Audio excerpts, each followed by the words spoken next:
آج کا دن جس میں ہم زندہ ہیں بہت ہی زبردست دن ہے۔ کلیسیا غیر معمولی ترقی کا تجربہ کر رہی ہے۔ میں جانتا ہوں کہ مغرب میں شاید کچھ جگہوں پر ایسا نہیں، لیکن خدا ساری دنیا میں بہت ہی بڑے بڑے کام کر رہا ہے۔ میں ایران جیسے ملک گیا جہاں بہت تیزی سے کلیسیا بڑھ رہی اور خدا بہت عجیب کام کر رہا ہے۔ دوسرے ممالک جیسے چین ہے، خدا کلیسیا میں مافوق الفطرت کام کر رہا ہے، لیکن ان سب کا تعلق دعا سے ہے۔ متی کی انجیل کے 24ویں باب میں یسوع نے کہا کہ اس خوشخبری کی منادی ساری دنیا میں ہوگی، تب خاتمہ ہوگا۔ ہم ایسے دور میں رہ رہے ہیں کہ خوشخبری ساری دنیا میں پھیل رہی ہے۔ مجھے یاد ہے کہ میں ایک کانفرنس میں کلام سنا رہا تھا اور وہاں ایک اور پاسبان بھی کلام سنا رہا تھا جو میرا بہترین دوست بھی ہے۔ اس پاسبان نے کلیسیائی ترقی پر بات کی اور اس نے ایسے طریقوں اور لاہے عمل پر اور ان سب امور پر بات کی جن پر وہ اپنی کلیسیائی ترقی پر کام کر رہے تھے۔ لیکن ایک بات جو اس نے نہیں بتائی، میں نے اس سے کہی، میں نے کہا میں جانتا ہوں کیونکہ میں اس کلیسیا میں جا کر کلام سنا چکا ہوں۔ اس نے مجھے کلام سنانے کی دعوت دی تھی اور میں نے وہاں کلام سنایا، لیکن ایک بات جو اس نے سب کو نہیں بتائی، ہر اتوار جب وہ کلام سنانے کے لیے کھڑا ہوتا تھا، اس کے دفتر میں کچھ لوگ ایسے ہوتے جو اس دفتر میں مل کر دعا کر رہے ہوتے کہ اے خدا یہاں پر بڑی بیداری بھیج۔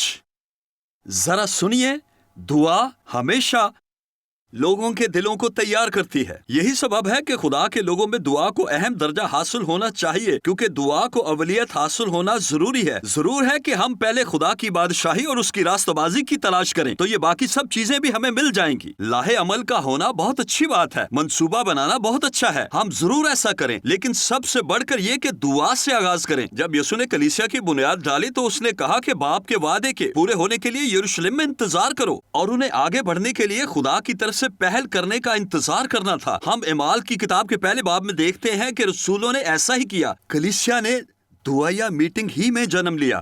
تاہم ان دنوں میں جب خدا بڑے بڑے کام کر رہا ہے، اگر ہم دعا کریں گے تو خدا ہماری زندگیوں میں، کلیسیاؤں میں اور علاقوں میں بھی بڑے بڑے کام کرے گا، لیکن دعا کو اولیت ہونا ضروری ہے۔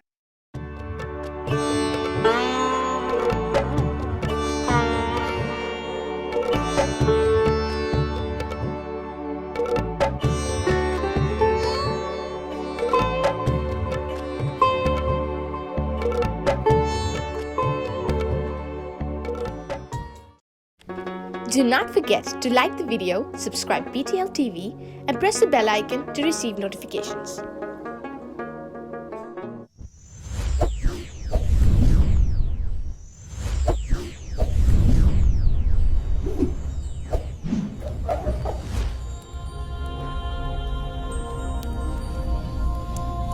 Jesus is the light of the world.